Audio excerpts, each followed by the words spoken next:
something from the ground floor. I came too late for that. No. Too late yet, I didn't feel it.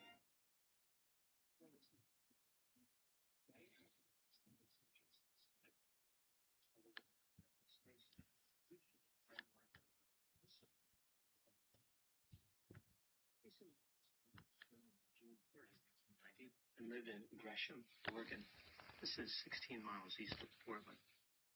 Move to the timeline of the... Hello, this is Dr. Grande. Today, I will analyze the case of Jason Steiner. First, I'll look at the background of this case, move to the timeline of the incident, then offer my analysis. Jason Robert Steiner was born on June 30, 1990, and lived in Gresham, Oregon. This is 16 miles east of Portland. He worked for a marijuana dispensary for a while until he ran into difficulties. On December 15, 2021, he was fired from the store. Jason drove his pickup truck in reverse into a pickup truck owned by the manager who just fired him. He then ran his truck into an unmarked police patrol vehicle. On May 9, 2023, Jason renewed his permit to work in a marijuana dispensary in the state of Oregon. 13 days later, on May 22, 2023, Jason pleaded guilty for the 2021 truck ramming incident. He pleaded guilty to misdemeanor hit and run, unlawful use of a vehicle as a weapon, reckless driving, and first-degree criminal mischief. His sentence was 3 years of probation and anger management classes. Jason went to work at the La Mota marijuana dispensary at the intersection of North St. Louis Avenue and North Seneca Street in Portland. The store was in a 1,500 square foot single-story building. There was only one door to the building, which faced North Seneca Street. There was also a small drive-up window on the southeast wall of the structure. The business had been robbed 4 times since 2022, probably because marijuana dispensaries are known for having a lot of cash. Now moving to the timeline of the incident. On October 3, 2024, at 9:39 p.m., Jason Steiner called 911 and indicated he was at the La Mota. He said, "I had 3 people try to rob me. I shot 3 of them." Jason was hiding in bushes near the store. Police arrived 9 minutes later. Inside the store, they found 2 men who had been shot. An 18-year-old man named King Lawrence was dead from a gunshot wound to his head, and a 20-year-old man named Tahir Burley severely wounded. He soon died from 2 gunshot wounds to his chest. As the police pulled Tahir from the building to render medical aid, they found a firearm next to him. Open duffel bags containing merchandise were found on the floor, and the perpetrators had parked a getaway vehicle not far from the store. Outside the building next to the drive-up window, the police found 13 spent cases. On a nearby sidewalk, the police encountered Jason Steiner. He gave them a firearm and an empty magazine. Here is the story that Jason supplied to the police. That night, he was working alone in the store. When he was in the back room, Jason heard people enter the dispensary. When he walked out, he saw 3 men with firearms pointed at him. Jason was afraid for his life and told the men to take the store. Just take the store. He grabbed a bag containing a firearm from the back room and told the men he was leaving. The men did not try to stop him. As Jason was exiting the store, he heard one of the men say something like, "What does he have on him?" Jason assumed this was in reference to him, which is the logical conclusion. After he made it outside the building, he retrieved his gun, cycled the action to chamber around, and positioned himself by the door. Jason was waiting for the men to come out. Again, there was only one door to the store, so he knew the men would have to use that door to exit. Jason waited, but no one exited, so he went around the corner of the building to the drive-up window and looked inside. He saw the perpetrators, who appeared to be oblivious to his presence. One of the men had a pistol in his hand in a low-ready position. Jason believed this was his chance. He pointed his pistol and fired inside the building 13 times, emptying the magazine of his weapon. At this point, he walked to the sidewalk and called 911. The police asked Jason why he didn't leave the area and instead chose to return and shoot the perpetrators. Jason explained that because he was a large man, he could not escape from the 3 men if they decided to come after him. Furthermore, the keys to his vehicle were inside the store. He worried that the men might get his vehicle and hunt him down. The police reviewed video surveillance from the dispensary. The video captured 3 perpetrators approach the building together. enter through the door and proceed behind the counter to the back room where Jason was. Jason exited the room, and two of the men pointed firearms at him. He grabbed a bag from inside the back room, walked past the perpetrators, and exited the store.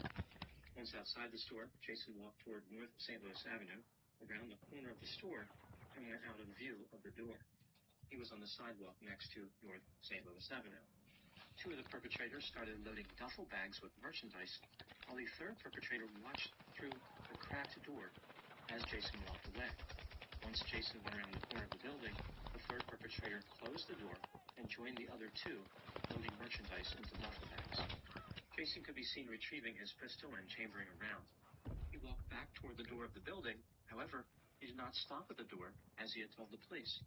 Instead, he walked past it and made his way to the drive-up window. When he started shooting at the perpetrators, their backs were turned toward him, and none of them had a firearm in their hand. Again, Jason stated that one of them had a pistol in a low-ready position. King Lawrence was struck and fell to the floor almost immediately. Despite being struck multiple times, Tahir Burley managed to get away from the window and draw his firearm. He stopped moving right after this. The third man moved toward the floor and did not appear to be struck.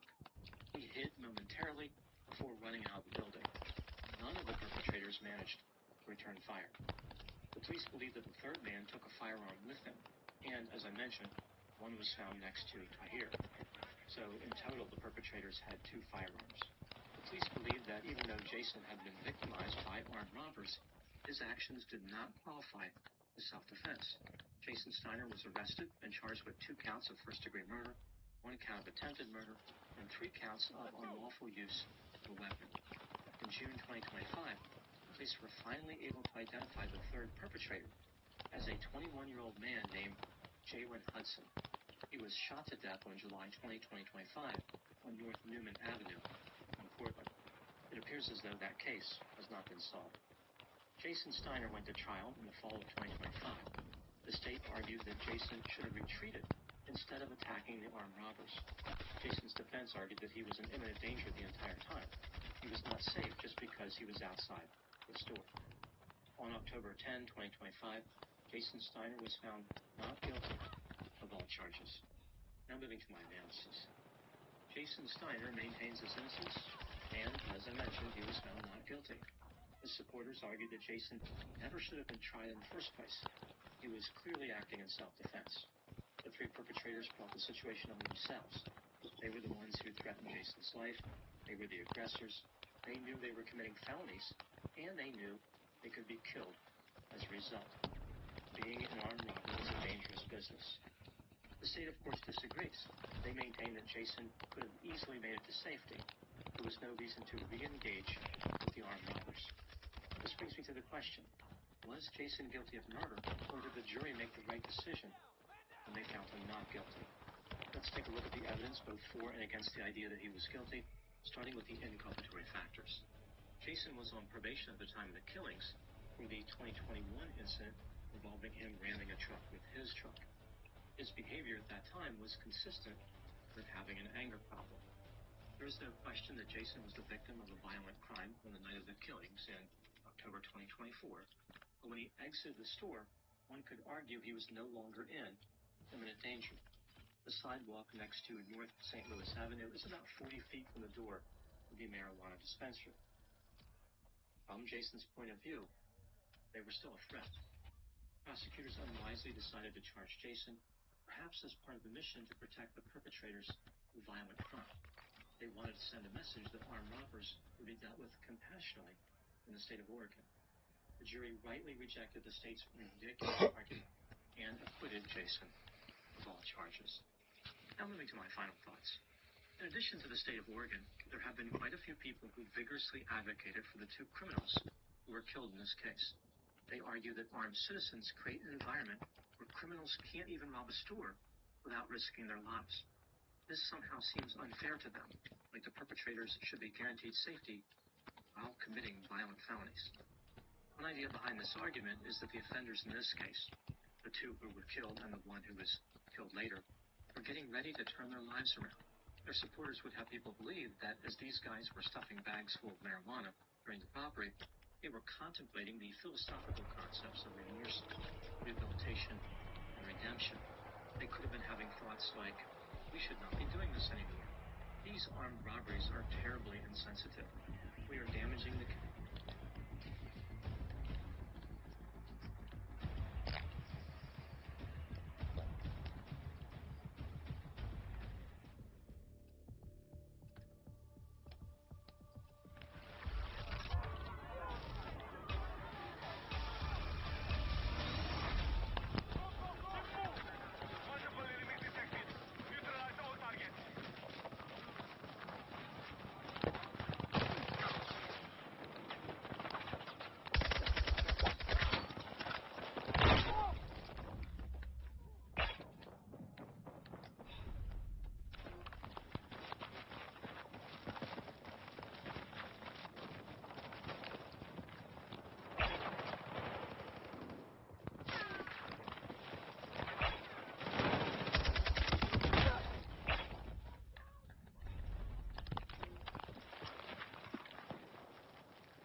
Hey! He was victimized. And it's time to put down our weapons and surrender to the police. If Jason had not shot them, they probably would have walked out of the store with their hands up and completely changed their lives. Undoubtedly, the advisor would have been on the way in just a few years. There is a very limited amount of evidence supporting this point of view. For example, when Tahir Burley graduated from high school and a year before he robbed the store, he said, quote, "We are all a flower just waiting to be watered She laying down into the sunlight to be something amazing," unquote. The idea that these offenders are one step away from redemption is one point of view, but I would argue that they were just getting started with their criminal careers. Maybe the water that Tahir received so he could blossom into something amazing was contaminated.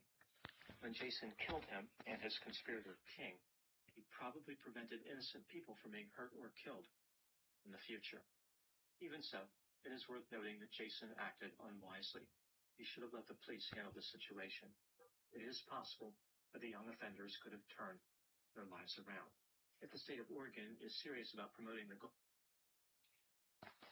Oh my gosh, George, you have to make a video about Kamala Harris right now. Okay, first off, address me by my real name, Sir Chocolate Superman, to you. Secondly, how do you know that you come from Oregon?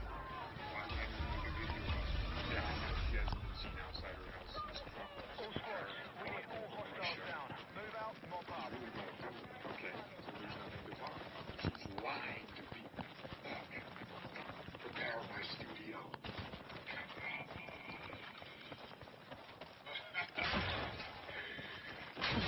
I thought we left you in 2024. But I guess I'll cook you in 2025 as well. We should never forget what Trump said about Kamala Harris. No one takes her seriously. Everyone knows she is a very low IQ individual. And I think it's safe to say Jon Stewart, his interview, realized the same things. He's the right key. Look at this man's face. That's the face of a man who cannot believe what he just heard. They were talking about Joe Biden's last attack. Kamala Harris stunned this man. I don't mean that in the personal sense of not ready. I meant it more in the sense of policies that he would implement or the way that they were implemented or the governance obstacles more than the competence conversation. No, I'm not talking about competence. No. Right, yeah, no, I'm not talking about that. I believe you fully competent, sir. Do you really? No, I do. That surprises me, actually. No, I do. There's a distinction to be made between running for president and being president. What's the distinction? The candidate for president of the United States is about being in a marathon at a sprinter's pace, and tomatoes thrown at you every step you take.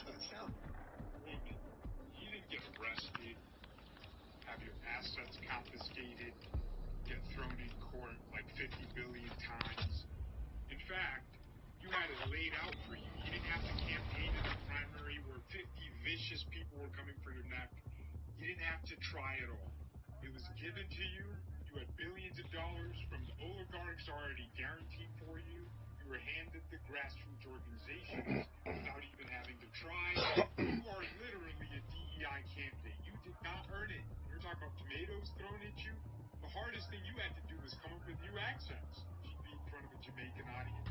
In Jamaica, in front of a German crowd. My name is Kamala. In front of Latino voters. ¿Cómo te llamas? Yo soy Kamala. Hey, come on. And to be the seated president, the sitting president, while doing that, it's a lot. It's a lot. Yeah. I think it's a hard case to make for people that he didn't have the stamina to run, but he had the stamina to govern. Because I think most people view the presidency as a marathon run and a sprint. It's a tough job. If he couldn't cope with running a campaign, which is a drastically miniature version of the executive branch, then he certainly couldn't cope with being president. You go from having campaign advisors to national security advisors. You go from stopping your top campaign advisors from wanting to fight each other because they have different ideas to having to stop World War III. Come on. Being president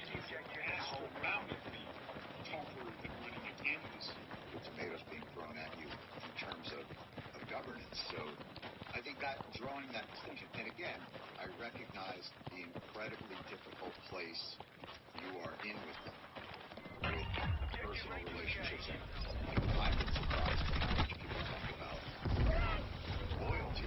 And it's funny, and it creeps in every now and again, because it'll be like, I love Joe, loyal Joe, keep the rep. He gave that 11-minute speech, and it wasn't until 10 minutes in that he said anything about me. Like, it's hard, I guess. There's still people. She wrote in her book that she was going to provide you an election. Take advantage of the President of the United States, Donald Trump, didn't go around the convention. Hey, Kamala, you think Joe didn't think about you enough? Okay. Well, Thomas Jefferson was president, and they barely spoke in 4 years. We had dinner like twice. Then Kamala said something about why she lost the election. Jon Stewart just didn't believe it. That was at play over the next 7 days. We just didn't have enough time. We didn't have enough time. Or was it too much time? I mean, that's a vicious word. Think about it. It's like, hey, 107 days was too much time. And they just didn't like you. You should have had 60 days. Or was it too much time? I mean, if you had done the election after 60 days, I think you would. Honestly, there seemed like a stagnation. And then, in the months, it doesn't look like it changed. Well, but there's so many variables that went into it. Because you can also look at where you start to see an infusion of resources going into information. I talk about, for example, you can look at that there were certain inflection points that had an influence on the race. And to your point, it was, as David Clough said, it was those traditional inflection points. Talking about you on Twitter, the fact that Elon Musk go toe-to-toe with Kamala. I spent hours consuming Twitter. I know exactly how she thinks. I know exactly how she speaks. She's going to say next, because I have to watch it on a period of time to get the clips and make them go viral. It was great. It was my honor to do so. Many other people's honor. It wasn't me, it was a lot of people else. We got billions of impressions throughout the course of the election cycle. At this point, Jon Stewart was typical liberal slop. It has a deeper meaning behind it. It's a product they don't believe. So, how does that? We need to do better. I mean, this is... I guess what I don't know if you caught the nuance in that. Jon Stewart said, essentially better at selling a vision that he says they don't believe in. The Republicans actually believe in that vision. That's a topic for another day. And then Kamala said, oh, us Democrats, we're going to do better. It's like, she's so surface level. Actually, she's beyond surface level. She's atmosphere level. She's just there. She's just there, but she's not really there. I pray she runs in 2028. Because J.D. Vance, he might not believe in domestic violence now, but oh my gosh, come 2028, he's going to be putting his hands on a woman. It's going to be a complete and total blowout. Because as time goes on, that aura she had, that mystery, like, oh, she could be different from Biden, that's gone. Her base doesn't care about her. I read the comments. Democrats are saying, don't run again. But they don't want her to run. They think she's this poison to their party. Because honestly, she is. Kamala Harris completely wrecked the Democrat Party, tore it apart. She lost the government by being who she is. She lost a lot of black voters who are talking about how she washes her collar. You said that. You said that. Hey, y'all, I'm with y'all. I wash my collar. I cringe.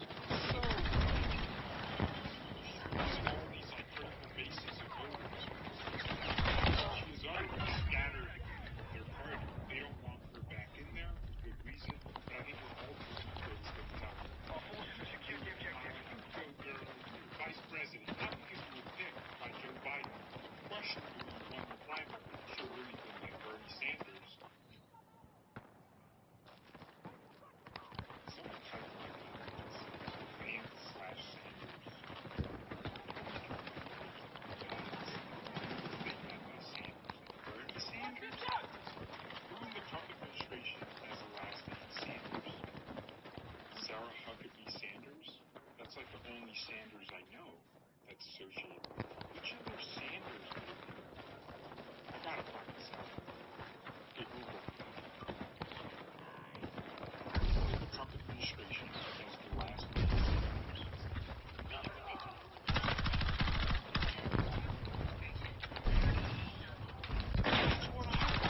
So there is no Sanders currently. She's the governor of ours. Yeah, so it should have been Bernie Sanders and the Democrat primary. Kamala became vice president. She was installed as Joe Biden was vice president. Joe Biden was installed. They're both installed. It's just a little tough to uninstall. Sometimes virus gets probably a button. But when you want to take it out, it's like you gotta sell your part of your name. Thanks for watching. Goodbye.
Education, the fire risk in California. How many problems could have been solved if we didn't save all of that money into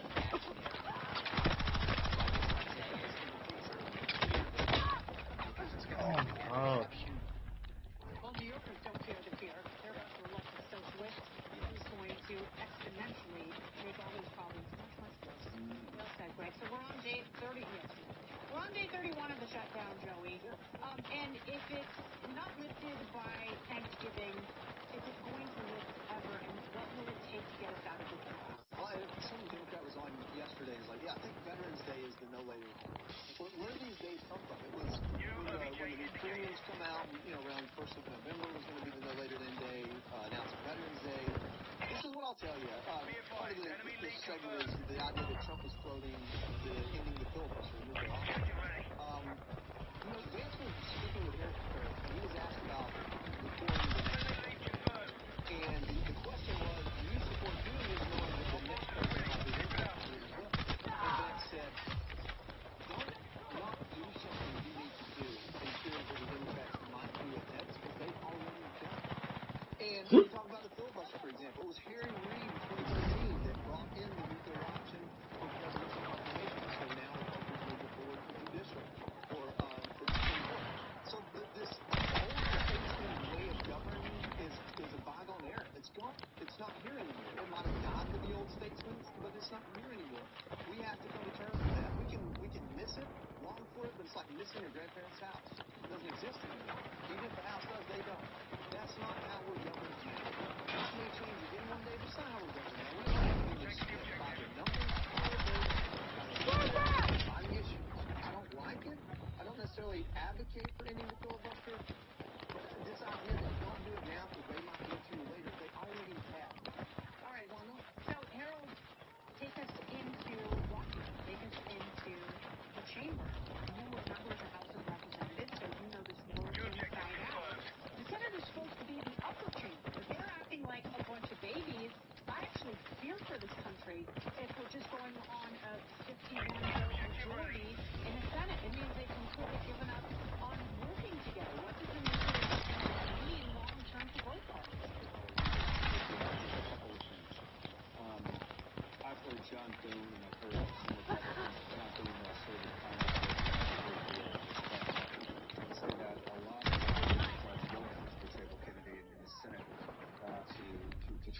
in this moment, this government back open, is because they're afraid of the fallout of the party. And they're probably right.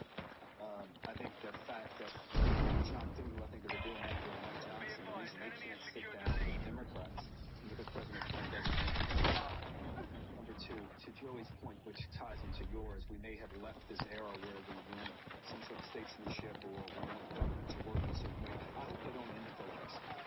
I think one of the great protections that the minority, the political minority has in this country when politics is being litigated like this is that the majority over the minority unless they're rules that are I would say this. The Democrats control Congress by 1 seat, the Republican controls Senate by 1 seat.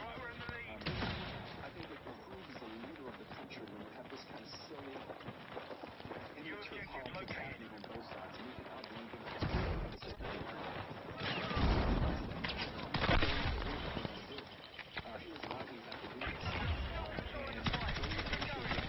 And let's figure out an answer to this. For the life of me, I don't understand how we can be, the president says this often, we're the hottest country in the world. Yet 42 million people on food stamps in America. Put aside that the funding is not there, but we have one out of eight Americans experiencing this. This, to me, is as fundamental a problem as anything. We are faced with a crisis right now. And if I were to do this, this is where Robert F. Kennedy Jr. is right. I hope he focuses on it. I just can't for the life of me understand why people don't come back, make the Republicans agree to go with the because at the end of the day, people suffering like this is something I don't understand. It's flying. 40 million people, 42 million people are losing their health care. Let's do the very, very least of what we're supposed to do, which is to provide these kind of benefits for everyone. So I'm as discouraged as you are. I hope Joey's wrong. I hope we can come to a moment where statesmanship reigns. We're going to have to throw some clowns out. Speaking of clowns, if you had known You're not a clown. that the former vice president had such a body mount, would you have voted for him? I think she's just wonderful. She's so authentic. Let's try to capture all the commentary here that's coming from the right. These days on the left, Democratic Party right now, you're either leftists or an elitist. And the elitists want to be down with the leftists. Right? You got Kamala Harris. Where's that coming from? All of a sudden she's trying to show situations, right? You're trying to reach out to the middle class. Everyday Americans just get completely lost. Glenn Hunt, right? The Republicans just enjoy watching people suffer. Glenn Hunt comes from a State Department background as from Massachusetts boarding school, Swarthmore, where he got a BA in philosophy. Then he got a master's in Harvard JFK School. I don't pick up on that, but I don't care too, sir. Georgetown Law. This guy didn't have a job until he was almost 30. He's telling us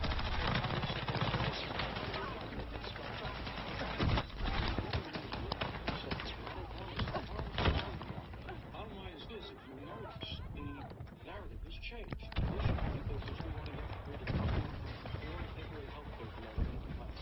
Now it's got the middle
information.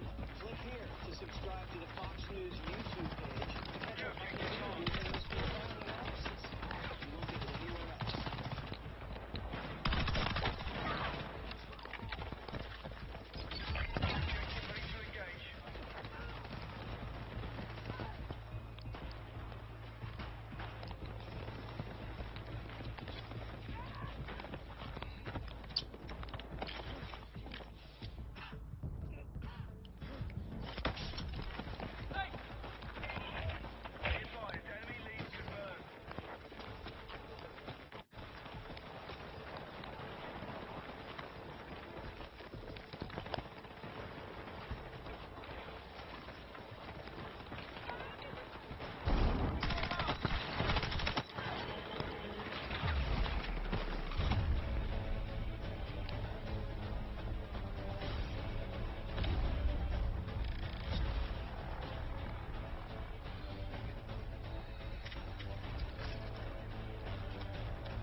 Well, good morning, everyone. We are now